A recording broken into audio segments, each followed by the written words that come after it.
আজ আমি শেয়ার করব গাটি কচুর একটি রেসিপি। আমরা কিন্তু সকলেই জানি গাটি কচু রক্ত পরিষ্কার করতে সাহায্য করে। দেখুন, গাটি কচুর এই রেসিপিটি আজকে আমি টমেটো সস দিয়ে রান্না করব। আমি এখানে প্রায় 1 কিলো পরিমাণে গাটি কচু ভালো করে ধুয়ে নিয়েছি আর নিয়েছি টমেটো সস। প্রথমে দেখুন কড়াইতে জল দিয়ে দিয়েছি ফুটতে। এবার গাটি কচুগুলো সব জলের মধ্যে দিয়ে দেব। ভালোভাবে জলটা ফুটে উঠলে ঢাকা দিয়ে দেব। দেখুন, ঢাকা দিয়ে 15 মিনিট গ্যাসের আঁচ মিডিয়ামে করে সেদ্ধ করে নিয়েছি। এবার চেক করে নেব।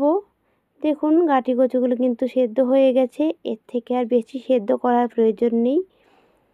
এবার আমি ভালোভাবে জল দিয়ে ধুয়ে ঠান্ডা করে নেব। ঠান্ডা করার পরে খোসাগুলো ছাড়িয়ে নিয়ে আমি আবার ফিরে আসছি।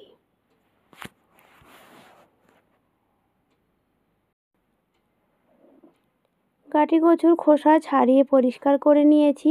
এবার টুকরো করে কেটে নেব। একদম ছোট টুকরো করব না, একটু বড় করেই টুকরোগুলো করে নেব।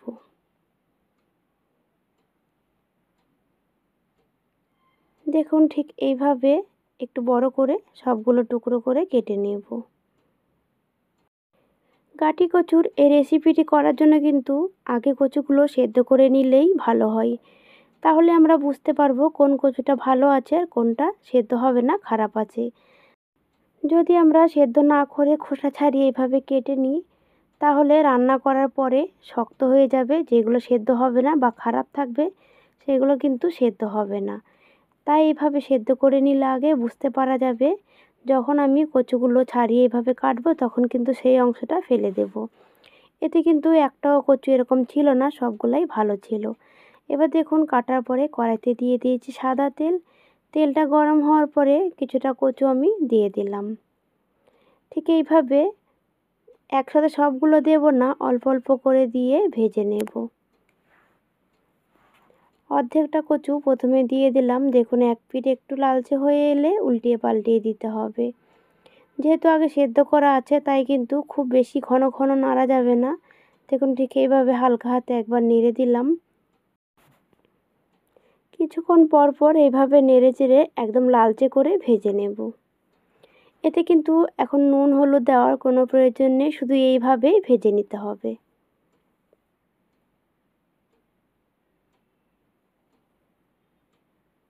দেখে বুঝতেই পারছেন গাটি কচুগুলো কিন্তু আমার এখানে লালচে করে ভাজা হয়ে গেছে। এবার তেল ঝরিয়ে একটা পাত্রে তুলে নেব।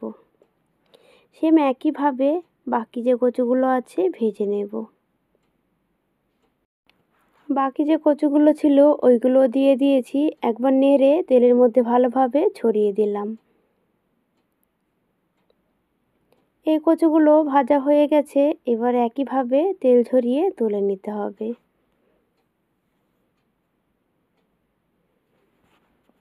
সবগুলো কচু আমি ভেজে তুলে নিয়েছি। আপনারা চাইলে কিন্তু এর মধ্যে আলুও দিতে পারেন, সেম একইভাবে ভেজে দিতে হবে আলুগুলো। এবার দেখুন, আমি এখানে বড় সাইজের 3টে পেঁয়াজ কুচি দিয়ে দিয়েছি। বেঁচে যাওয়া ওই তেলের মধ্যে কিন্তু দিয়েছি। আর এই রেসিপিটায় কোনো ফোড়ন দিতে হয় না। জিরে বা পাঁচফোড়ন, কালো জিরে যাই হোক, কোনো কিছুই দেওয়ার প্রয়োজন নেই। আর যদি আপনারা আলু দেন সেক্ষেত্রে আলুগুলো কিন্তু সেদ্ধ করার প্রয়োজন নেই, এভাবে কেটে দিলেই হবে। আলুগুলো খোসা ছাড়িয়ে ছোট টুকরো করে ভেজে নিলেই কিন্তু হয়ে যাবে। এবার দেখুন, পেঁয়াজগুলো হালকা লালচে করে ভাজা হয়ে গেছে, আর বেশি ভাজবো না। এবার এর মধ্যে দিয়ে দিলাম আমি 1/2 চামচ পরিমাণে লঙ্কার গুঁড়ো আর 1/2 চামচ হলুদ গুঁড়ো। এতে কিন্তু জিরের গুঁড়ো পড়বে না, যেহেতু আমি টমেটো সস দেব তাই আর কোনো রকম মশলা দেব না। হলুদ গুঁড়ো আর লঙ্কার গুঁড়ো দিয়েছি, আর নুনটা আমি পরে দেব পরিমাণ মতন। হলুদ লঙ্কার গুঁড়ো ভালো করে মিশিয়ে নিয়ে একটু ভাজা ভাজা করে নেব, কাঁচা গন্ধ চলে যাওয়া অবধি। তারপরে দেখুন, ভেজে রাখা গাটি কচুগুলো দিয়ে দিলাম, আর এর মধ্যে আমি স্বাদ অনুসারে নুন দিয়ে দিলাম। ভালোভাবে সমস্ত কিছু মিশিয়ে নেব।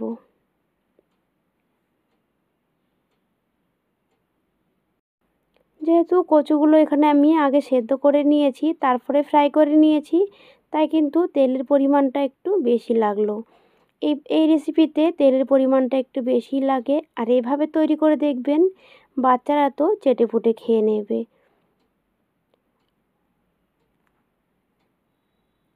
খুব ভালোভাবে সব কিছু মিশিয়ে নেওয়ার পরে টমেটো সস দিয়ে দেব।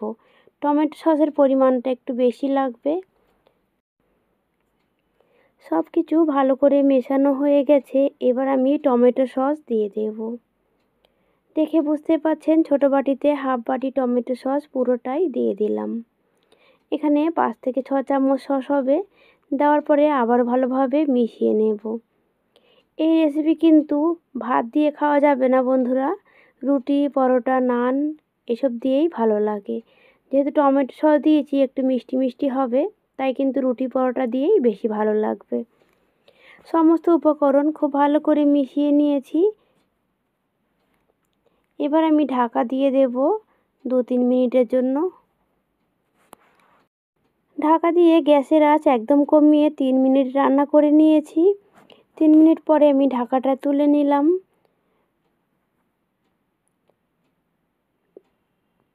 রেসিপিটি দেখে আপনারা বুঝতে পারছেন ঠিক কতটা লোভনীয় হয়েছে।